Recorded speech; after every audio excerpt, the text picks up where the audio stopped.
Recibimos nuevamente a una persona que ha estado con nosotros, muy respetado, una persona que siempre tiene algo interesante, importante que decir cuando se trata de temas internacionales. Licenciado en Derecho con un título de maestría en estudios diplomáticos y un diplomado de estudios avanzados, una amplia experiencia en el comercio internacional a través de las funciones ejecutivas en el Centro Dominicano de Promoción de Exportaciones CEDOPEX, hoy CIRD. Yo me acuerdo de CEDOPEX, que ya no se llama CIRD, ahora se llama Procompetencia y Prodominicana, perdón, Prodominicana. Es que le van cambiando el nombre a las instituciones, así cambian los gobiernos, así le cambian los nombres. Bienvenido, Iván Gatón, gracias por estar con nosotros. Vamos a hablar de estos 120 días de guerra y lo que le espera a la humanidad, pero antes vamos a ver esta portada, porque recuerdo que cuando la guerra detonó, el día antes tuvimos a Wally Brewster aquí, precisamente el ex embajador de los Estados Unidos en República Dominicana, hablando sobre esta guerra, y pensábamos que iba a ser un asunto de un mes o 2 meses. Ya llevamos 4 meses y esta portada preocupa. Salió el mes pasado y dice: la catástrofe alimentaria que nos viene. ¿A qué se refiere el economista en ese artículo? ¿Por qué están las alarmas tan desatadas y de qué tipo de hambruna estamos hablando? Bueno, estamos hablando de una geopolítica del hambre. Es lo que ya desde los inicios de la guerra se planteaba, porque existe un mundo con inseguridad alimentaria. Entonces, Rusia, junto a Ucrania, exportan aproximadamente el 30% del trigo del planeta. Aparte del trigo están las oleaginosas. Por ejemplo, el 60% del aceite de girasol del mundo lo exporta Ucrania. De las mejores tierras del planeta, eso es bueno también decirlo, del mundo, está en Ucrania. Pero también esto ha presionado los mercados alimenticios del mundo. Por ejemplo, Argentina dice que no va a exportar aceite de soya ni harina de soya. Pero por el otro lado, Indonesia dice que no va a exportar aceite de palma. Pero cuando dicen que lo van a exportar, se refieren a que lo van a usar para el consumo interno solamente. Para el consumo interno, pero todo esto presiona los precios de los productos alimenticios. Porque, India dice: yo no voy a exportar trigo porque yo tengo que garantizar el trigo de mi población. ¿Y esa población sin trigo? India tiene 1.375 millones de personas. Por otro lado, China dice: bueno, mi cosecha del año pasado no estuvo muy bien, porque no es solamente un tema de guerra, sino también de pandemia, del clima. Climático. Tenemos en algunos sitios, como en China, fueron fuertes aguaceros. Entonces, en otros lugares ha sido, por ejemplo, en Brasil con el maíz, ha sido sequía. Entonces, todo esto se combina y los 150.000 personas que mueren al día, diario, 24.000 mueren por hambre. Ahora, el hambre mata más que cualquier cosa. Sí, pero yo quería decir algo. El comercio con Rusia y Ucrania para Latinoamérica solo representa el 1.5% de las exportaciones e importaciones a las principales economías latinoamericanas. Entonces, esto no sería un conflicto directo, sino los efectos en la economía global para nosotros, para República Dominicana, siendo de esta región. Nos afecta a todos porque geopolíticamente hablando, la teoría de los ciclos hegemónicos, Immanuel Wallerstein, él planteaba que la única forma de lograr que esa naturaleza del ser humano, porque las relaciones entre los estados son como la naturaleza, entonces la guerra es algo habitual. De poder detener la guerra era hacer que los países tuviesen intereses económicos que los unieran, es decir, que pensaran, bueno, pero que se necesitan unos con otros. Nosotros nos necesitamos, entonces si yo me voy a una guerra contigo, perdemos todo. Entonces, ahora comenzamos un proceso de desglobalización, pero la globalización tenía un nivel de interdependencia energético, alimenticio, que evidentemente, aunque nos encontremos aquí, por ejemplo, las personas que quieren construir sus viviendas, la varilla va a ser más cara. Los fletes. Porque más del Ya está 45% de la varilla que se usa en República Dominicana viene de Ucrania. Así es, pero ya eso está siendo afectado hace tiempo, los materiales de construcción, además de la canasta alimenticia. Pero aparte de esto es que no podemos pasar por alto que Rusia tiene 17 millones de kilómetros cuadrados y es el gran productor de materias primas del planeta. Es decir, que si se van a construir automóviles se necesita vanadio, se necesita paladio, se necesita zinc, se necesita ¿Y el manganeso. combustible? Y en los combustibles, lo que acaba de decir Biden. el vicepresidente de JP Morgan, o el presidente de JP Morgan el lunes, lo que viene es un huracán. Nosotros estamos previendo el petróleo para el año que viene, el barril a $150. ¿Qué pasa? De 150, él dice, puede llegar a $180. Y lo que más me preocupa es que en la guerra se ha descuidado a la Unión Europea. La Unión Europea, con el tema energético, está siendo muy afectada. Mucho. Sí, Rusia es el exportador natural de energético a Europa. ¿Y qué pasa? Ya Rusia está cerrando las llaves, las pistas de gas. ¿Qué sucederá entonces en el invierno? Pero también son los efectos que esto va a tener en los combustibles, gasolina y un combustible que ya había problemas con la COVID, que es el diésel, el gasoil. La mayoría de los camiones que transportan los combustibles, que transportan los alimentos, el combustible que utilizan es el gasoil. Bueno, aquí en República Dominicana se ha hablado de que si pasa de $115 van a tener que ir desmontando Quitar los subsidios, porque los subsidios son extraordinarios. Es que el gobierno ha hecho sacrificios muy grandes para que la población no sienta los efectos, pero igual van a tener que desmontarlos y los vamos a sentir. ¿Qué puede pasar en nuestro país? Si un barril de petróleo a $180, ¿qué significa para la República Dominicana? Es que hay problemas estructurales en la economía mundial y que todo esto tiene que ver también con los intereses de los países, porque uno se fija en Arabia Saudita y uno dice, ¿por qué Arabia Saudita no sigue la línea de Estados Unidos y decide producir más petróleo? Pero Arabia Saudita dice, no, es que a mí me fue muy mal cuando el petróleo estaba barato. Y el 90% de mis exportaciones son de petróleo. Entonces, para yo comprar alimentos, yo tengo que producir mucho petróleo. Entonces, Mohammed bin Salman se alinea con Putin. Porque Putin, aunque le han impuesto sanciones, una forma de él saltarse las sanciones es, le vendo mi petróleo a India. India lo refina y termina vendiéndoselo a la Unión Europea como gasolina. Porque no todo el que produce petróleo produce gasolina. Algo similar le está pasando a Venezuela, están empoderando a Maduro, pero regresando a lo que decías de Europa específicamente y las consecuencias, estamos viendo que países como Alemania, que se creían blindados, pues los va a empezar a afectar, que no les esté llegando energía de Rusia y demás. República Dominicana se ha blindado muchas veces ante muchas crisis, pero el artículo del Economist, que lo respeto demasiado, esa línea editorial, dicen que muchas personas se van a morir de hambre. Bueno. ¿Okay? Eso quiere decir que se van a morir aún más de las que ya se mueren hoy en día. ¿Eso podría llegar a afectar a esta región del mundo, a República Dominicana? República Dominicana tiene la ventaja de que todavía hay muchos conucos. Me explico. Muchos Claro, que conucos. Uno de los exacto. problemas más graves que han tenido ese modelo desarrollista desde las metrópolis europeas y de Estados Unidos, que lo sufrió México cuando entró al NAFTA. Y es que acabaron con los pequeños productores. Entonces la bolsa de Chicago, que es la que decide los productos agrícolas, no les importa, por ejemplo, que los pequeños productores puedan tener sus productos y tener soberanía alimentaria. Uno de los problemas más serios es ese. República Dominicana, afortunadamente, tiene el agua, tiene las presas y tiene los canales de riego. ¿Dónde estaría el problema? En los fertilizantes.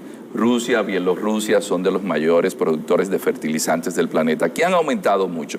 Ahora, El maíz también, la producción de maíz. Aquí, todo lo que tenemos que importar eso sube los costos. Por ejemplo, el alimento de los pobres. La soya, por ejemplo. La soya. La soya, por ejemplo. Pero hay países como el Triángulo Norte de Centroamérica, El Salvador, Guatemala, Honduras, que no tienen producción agrícola. Pero todo el arco del Caribe, exceptuando Cuba, tiene serios problemas, graves problemas. El Caribe es un importador nato o neto de alimentos. Eso lo dice el Instituto Interamericano de la Cooperación Agrícola. Pues entonces, nosotros afortunadamente podemos seguir produciendo comida. Esa es la ventaja, a pesar de todo. Pero uno de los países que va a tener más inconvenientes, según lo dice la FAO, la Organización de Naciones Unidas para la Alimentación y la Agricultura, y también el Instituto Interamericano de Cooperación Agrícola, va a ser Haití. ¿Y qué sucede con las crisis de hambre? Algo que utilizan los señores de la guerra en el África es dejarlos morir de hambre para tener más legitimidad política. Pero no olvidemos algo, cuando se habla de las primaveras árabes que derrocaron los gobiernos de Túnez, de Ben Ali, de Mubarak en Egipto, detrás estaba que habían subido los precios del trigo. Entonces, quien maneja los alimentos puede manejar los pueblos. Entonces, Antonio Guterres, el secretario general de Naciones Unidas, advertía, prepárense que los gobiernos que estén ahí difícilmente puedan aguantar el envite de una población que esté pasando hambre. Esto es grave. Era lo que decía, se debe a que entre ambas naciones, las dos, lo dijo él al principio, algunos de ellos, pero el 15% del maíz que se consume a nivel global lo proveen estas naciones. Un 29% de la cebada, un 28% del trigo y entre un 75 y un 80% del aceite de girasol.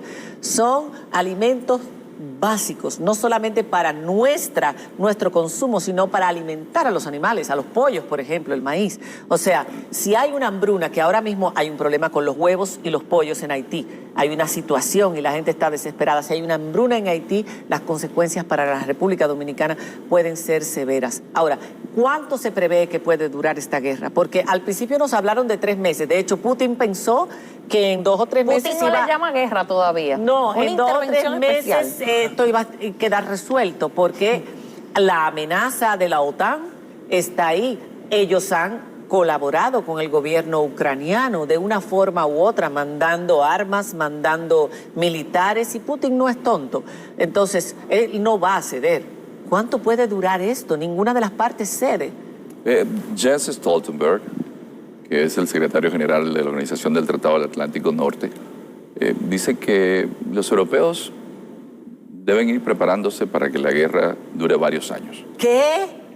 Sí, sí. Y hay algo que preocupa, y es que estamos hablando de la guerra, pero no de las consecuencias que va a tener la guerra. Es como una enfermedad.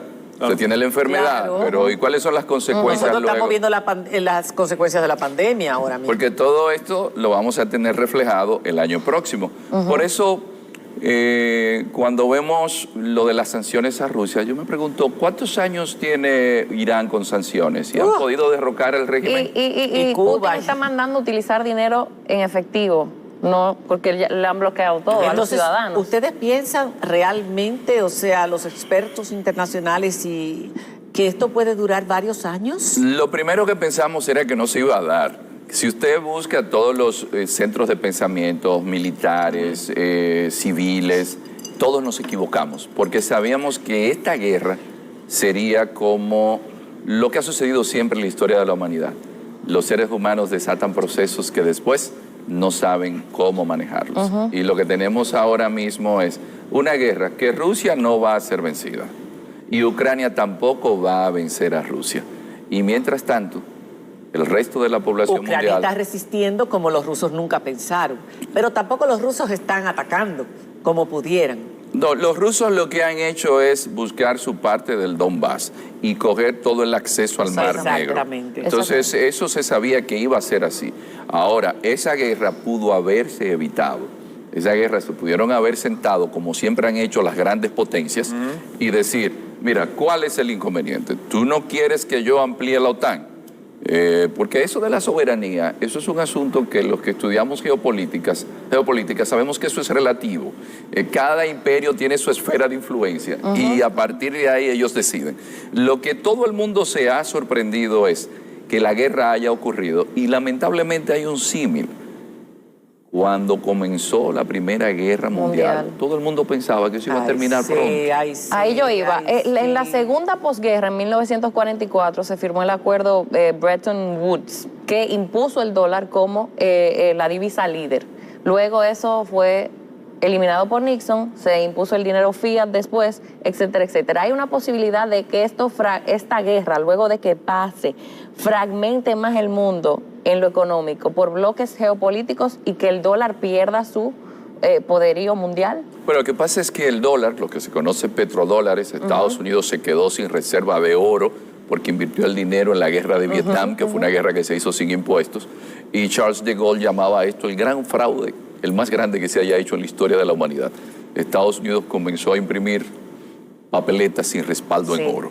Entonces, esta acción con los árabes saudíes, que dijeron, no, mi petróleo va a ser en dólares. Sí. Le ha mantenido a Estados Unidos un ingreso de un 10% de su Producto Interno Bruto. Pero sucede que en los últimos años el dólar ha llegado a utilizarse en apenas un 60%. Se ha disminuido en un 40%. Chinos, rusos, India utilizan rublo, utilizan la rupia, utilizan el yuan o el renminbi. Es decir, ahora estamos viendo un giro. Lo que está sucediendo realmente es que estamos en una nueva etapa de la humanidad. Estamos en un multilateralismo en las relaciones internacionales. O sea que va a haber un nuevo orden monetario. No, es que hay un nuevo orden mundial. Y ya en lo económico, ya no es dual. En lo económico es evidente.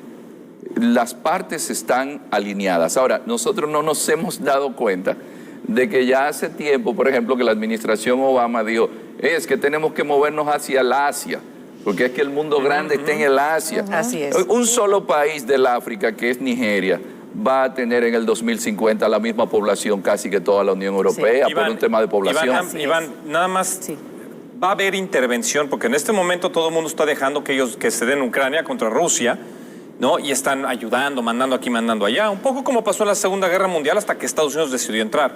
¿Hay probabilidad de que eso pase? Los seres humanos siempre hemos sido un poco torpes en cuanto a ver las consecuencias de nuestros hechos, y yo creo que por lo que estamos viviendo, cualquier cosa podría suceder. Me gustaría ser más positivo, claro. Bueno, pero la historia nos enseña que la humanidad... No se le ocurra a Abinader a mandar buques como Trujillo. No, República así, Dominicana lo que tiene guerra. que abastecerse, lo que tiene es que poner los ojos en el campo, en la producción agrícola, darle apoyo al sector agropecuario. Nosotros necesitamos tener nuestros propios alimentos para lo que venga, para lo que pueda venir, y para que baje asimismo también el costo de la canasta de alguna manera, para que no siga subiendo, porque el petróleo va a seguir subiendo. Y váyase comprando su bicicleta. Y cuando el petróleo suba mucho, no lo van a poder seguir subsidiando, y eso va a subir absolutamente todo. Pero hay algo importante que, por su pregunta, debemos tomar en consideración.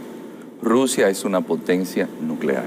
Y si en un momento Rusia siente que por el apoyo que Occidente le da a Ucrania puede perder, sucederá lo que dice Macron. Macron dice, no se debe humillar a Rusia. No, al gigante no se le puede. Es decir, yo creo que es un tiempo de prudencia y que la humanidad debe hacer conciencia de que, desgraciadamente, esto puede tener consecuencias imprevisibles. Ojalá y no sea Ojalá así. que la guerra termine este año, es lo que nosotros esperamos, por el bien del mundo. Y por supuesto, país como Ucrania, y de los a uno le da propios pena. rusos que están sufriendo más que todo el mundo al final. Ucrania, los ucranianos son los que más. ¿Cuántos ucranianos hay en el mundo? Ahora mismo la migración ucraniana lo están privilegiando en todos los países. Sí, pero también la migración interna de ucranianos, pero no estamos mencionando países que ya tenían problemas serios de hambre como Yemen, Somalia, Sudán, Egipto, entonces el Congo, Ruanda, que usted se le Burundi. venga a poner más problemas.